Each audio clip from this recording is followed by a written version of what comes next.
Okay, y'all. Hello, hello, hello. Guess what we doing? We are open for business today. We are here. And y'all see the title. It's people are getting random ears in the mail. So let's put our sign up and let's get going on this. So today I'm gonna be doing a puzzle. I think puzzles are now my arts and crafts. So grab your arts and crafts, grab your little drinky drink. I got my drink slash pipe prop. I have a positive attitude. I don't have my hat on today. We're doing a different hairstyle because we didn't feel like doing hats today.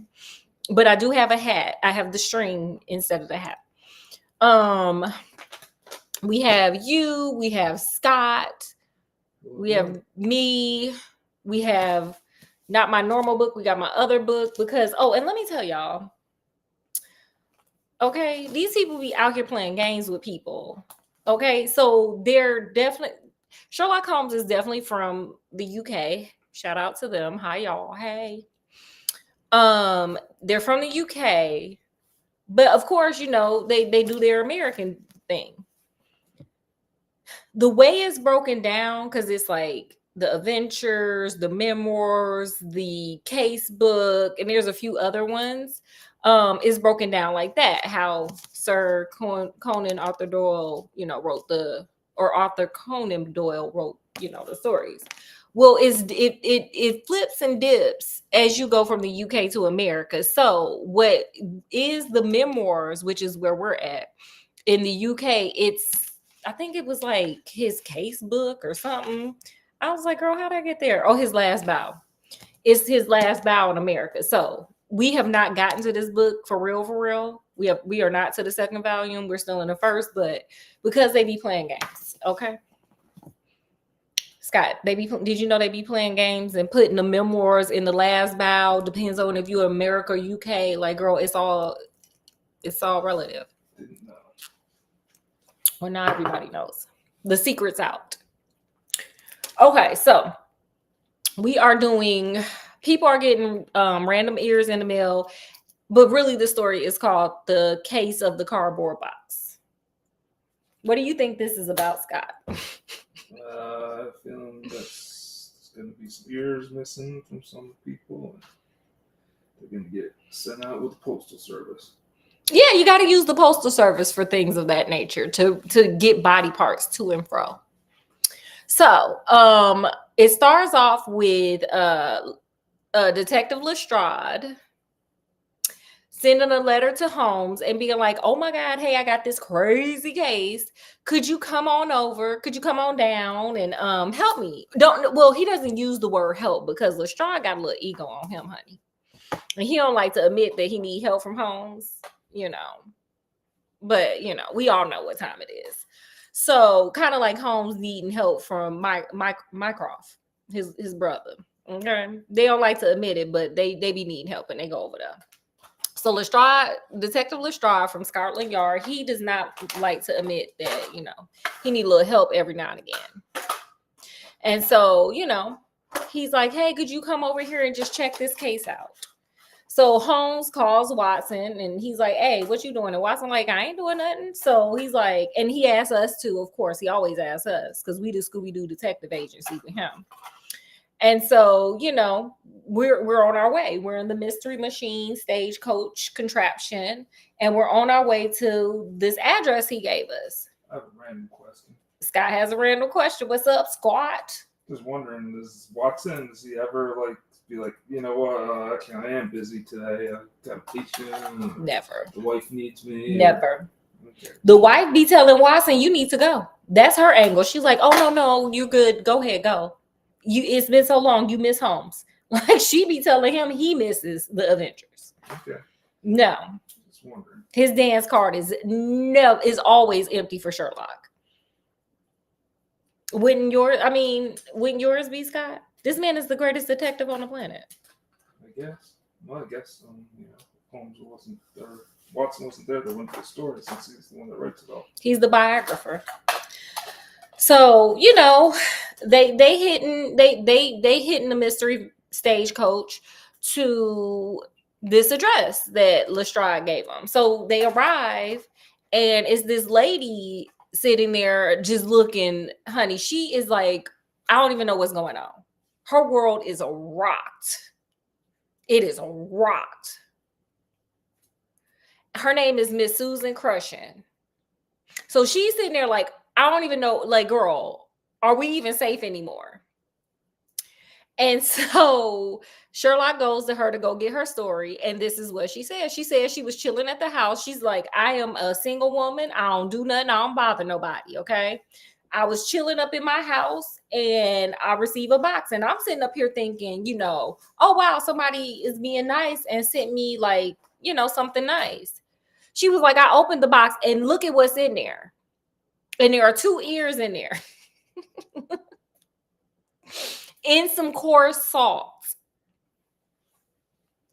to preserve it, I guess. I don't know. And she's like, so what y'all are going to do is take that outside to the outhouse, because this is the 1800s. They have outhouses. Y'all going to take that to the left, everything in the cardboard box to the left, take it to the outhouse, because I cannot have that stuff in there. So Holmes is like, no big deal, honey, because, he's very analytical. And so he picks up the cardboard box. This is not the box. This is the puzzle pieces of the puzzle on the left. So he picks up, and yes, I sort them in these little pants. Because I refuse to pay all that money for the sorting thing when you can pay $1.98 at Walmart to sort them. The tip for y'all, pro tip, or frugal tip, if you will.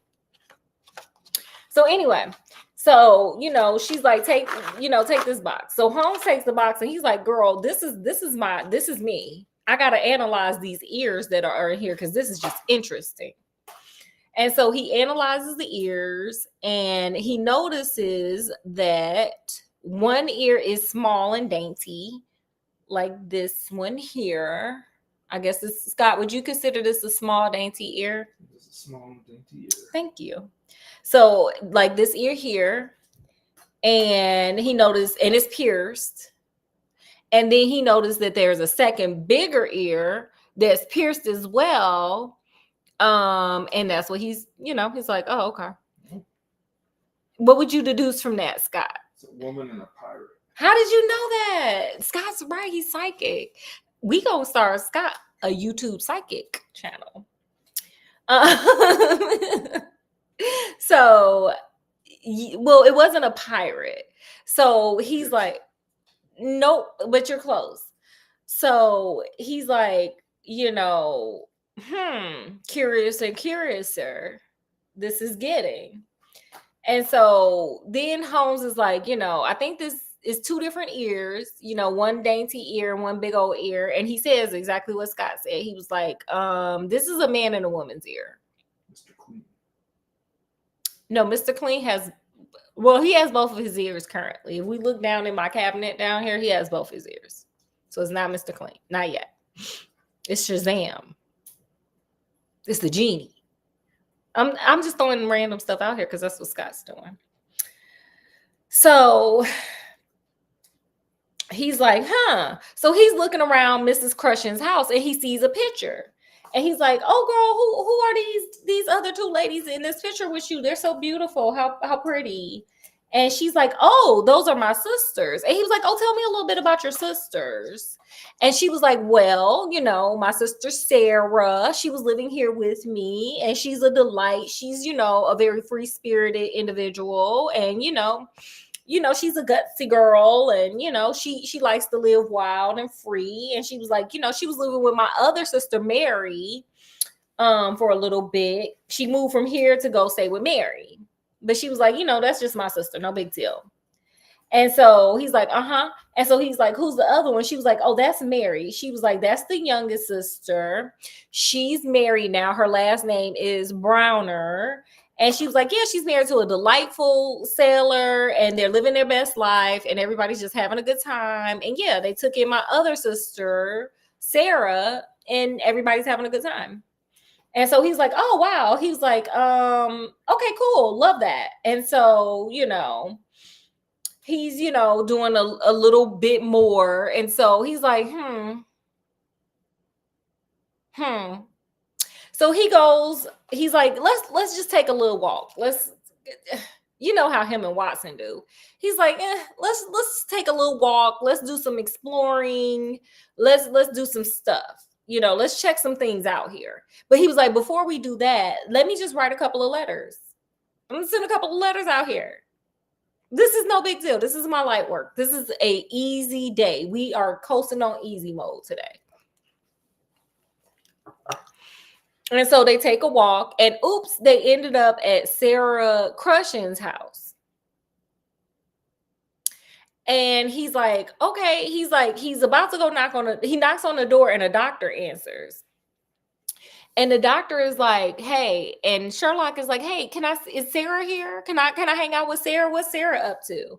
And the doctor's like, oh no, you can't see her. She has brain fever. Brain fever? Yes, that's what it says in the book. She has brain fever. And she won't be, like, you ain't gonna be able to see her for like at least 10 days. She has brain fever. She's out of it. And so Sherlock is like, oh, that is so sad. I'm so sorry for her. So let me just keep on going on down the line. So he does some looking and some digging around down at the docks and stuff. And so, he goes back, and the correspondence is back. So he picks up the correspondence and he's reading it, and he's like, okay, cool. He was like, okay, I already know the answer. So let me read what he says. Because you know how Sherlock Holmes is. He's a man who loves a good drag, honey, especially when people getting on his nerves and he feels like they wasting his time. He knows a good drag, don't he, Scott? He does. Okay, so a telegram for you, Mr. Holmes, he said. Ha! It is the answer. He tore it open, glancing his eyes over it, and crumpled it into his pocket. That's all right, said he. Have you found out anything? This is Lestrade asking this. Have you found out anything? I have found out everything. What? Lestrade stared at him in amazement. You are joking. Sherlock Holmes said, I was never more serious in my life. A shocking crime has been committed, and I think I have laid bare every detail. And the criminal? Holmes scribbled a few words on the back of his visiting card and threw it over to Lestrade. That is the name, he said. You cannot effect an arrest until tomorrow night at the earliest. I should prefer you not to mention my name at all in connection with this case, as I choose to only be associated with those crimes which present some difficulty in their solution. Ooh. Come on, Watson. So all of us go, honey. I am cringing. Scott's gagging over there. Because this man just dragged him like, girl, this was easy and you couldn't figure this out.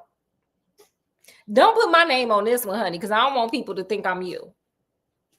So that's what he said. Okay, well, but Lestrade, we strolled off together to the station, leaving Lestrade still staring with a delighted face at the car which Holmes had thrown at him. Okay, Lestrade was excited, honey. Everybody else is over here like, ooh. But now Lestrade, he like, girl, you did this case for me.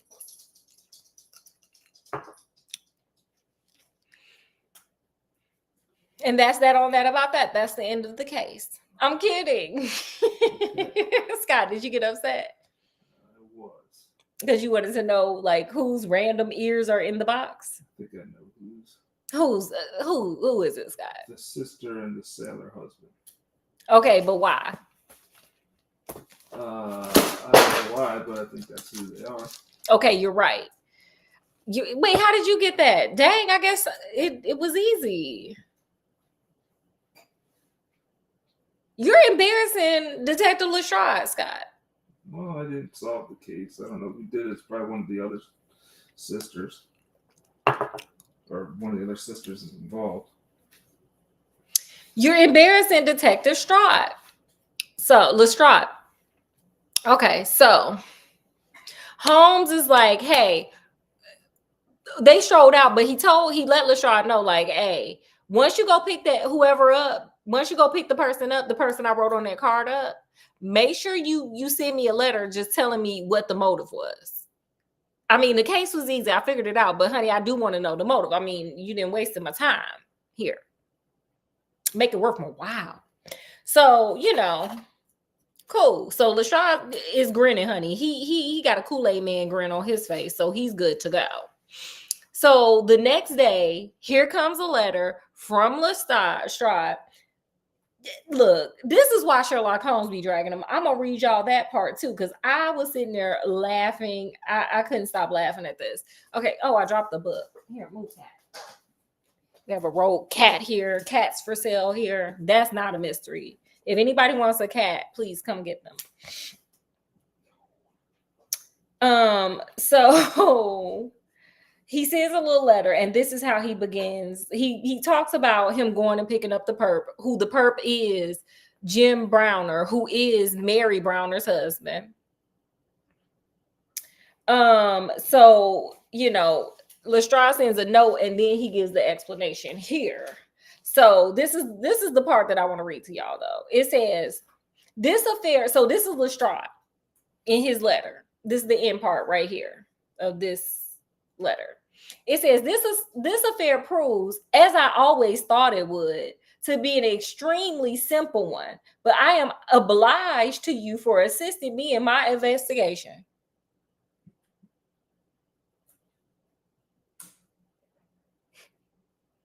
Anyway, so here comes Sherlock Holmes saying, the investigation really was a simple one, remarked Holmes, but I don't think it struck him in that light when he first called us in. Period. If that ain't love that man, okay? Love that man, Holmes, okay? Learned a lot from him. So basically what happened was this.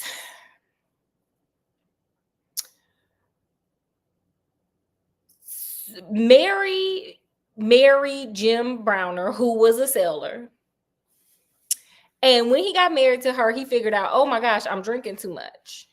And so he decided to stop drinking. And so, whatever. So, life was good. Everybody was having a good time. Things were good. And then here comes Sarah, the sister, to come live with him. And so, at first things was good. And because Jim got caught. So basically, let me tell you Lestrade's part first. So Lestrade went and picked him up off the dock. And the reason why they couldn't pick him up like that day when Holmes threw the card at him was because this is what Scott said, a sailor. And he was on the boat. I guess wherever he mailed the box from had the postmark. And Sherlock Holmes, when they went walking, looked to go see like these different ports or whatever. And so, he mailed the box from the ship. So they couldn't pick him up that day because he was on the boat. So they picked him up, and he already knew he was in trouble when he saw Lestrade and them come get him.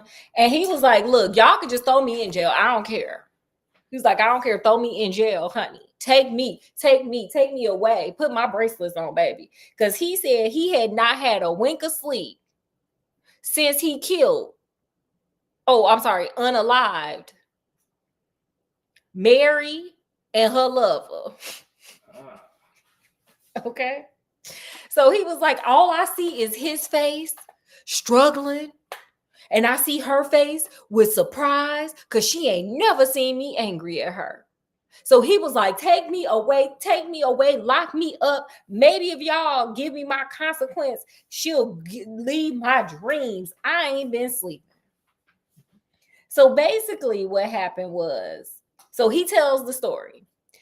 And he basically says, everything was copacetic. He had stopped drinking. His wife was in love with him. He was in love with her. Everything was great. Then that darn Sarah came to move in there.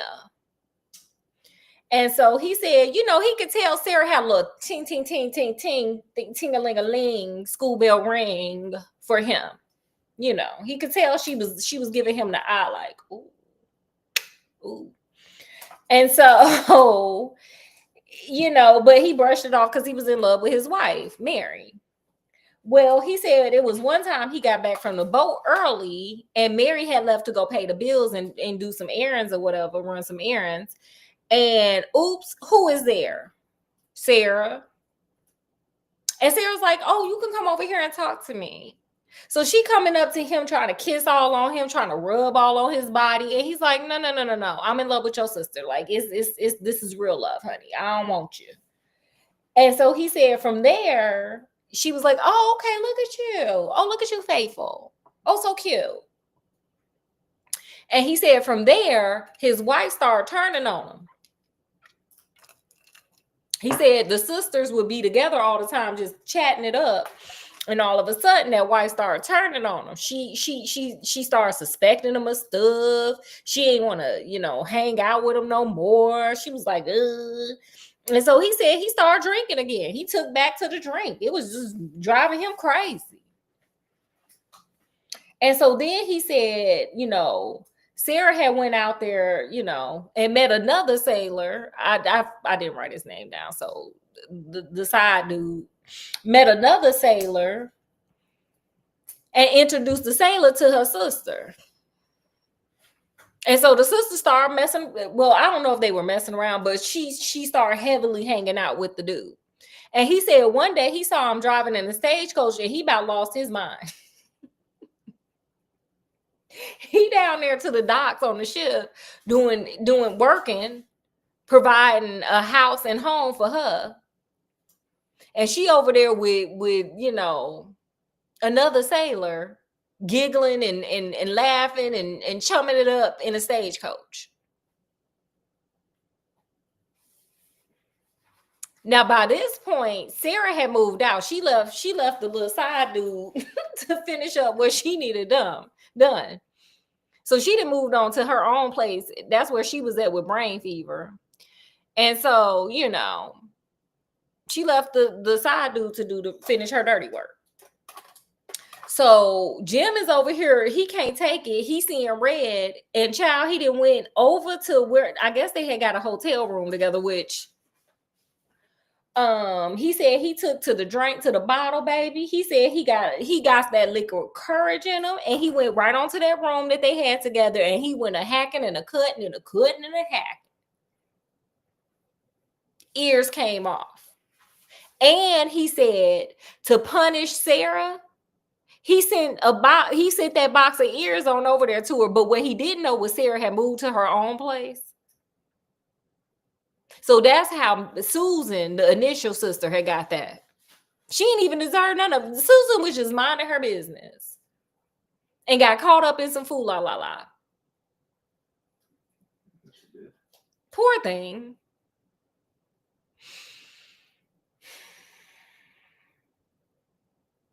And that's kind of the whole case. Like, oh, and he said he hacked him up, and he said he regretted it, and he was ready to go to jail and serve his time. And that's it. That's the case of the cardboard box.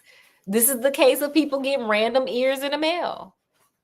Oh, and I'm sorry. Sarah got brain fever because she heard about the box and she knew exactly what had happened. She had sent her sister to her demise and that other sailor young man. So with that, that's it. So Scott, what lesson did you learn from this?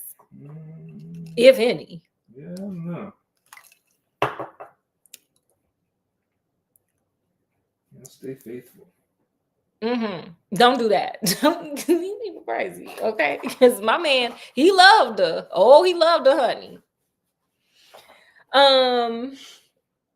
That's it. Just stay faithful. Yeah, that's all I got. Okay. Straightforward. Yeah, no, this one was very straightforward. It just had, I'm going to show them your picture. This is Scott's Arts and Crafts. I'm still working on this. I didn't get a puzzle piece in place, but I don't think I ever do. And that's his other arts and crafts from last video. How nice. Ooh, I'm so scared. Okay, the lessons learned I got from this. Let's not push up on people's significant others. Let's just not do that. I feel like this could, and then if you do it and don't get chose, let's not try to like put wedges in there. That was just vindictive and jealous, and that was too much. What was her name? Sarah was doing too much. Additionally, as far as Mr. Jim, sir, we can't be out here doing the choppity chop up to people and then sending revenge ears through the mail. That's crazy. That's not okay. You can divorce. You should have just divorced her. She wasn't going to be happy with that other dude. She didn't really want him, for real. She didn't want him. She would have been back, sir. So let's not do that. What do you think, Scott? I agree. That was that was too much. Definitely was. On Jim's, on everybody's part, except for, look, Susan, the only innocent victim here.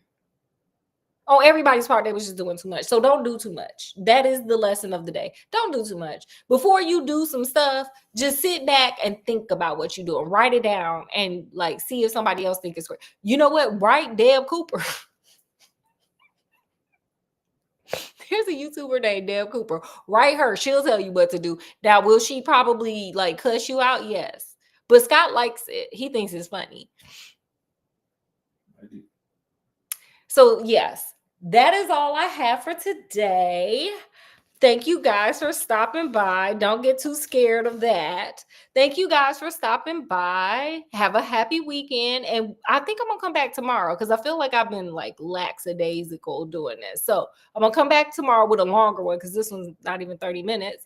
And we'll do some more. But I am going to go to the live because I got to show y'all my other pitch puzzle that I finished. So I'll see you guys later. Thanks for stopping by. Like, share, subscribe. And from wherever I am to wherever you are, peace, love.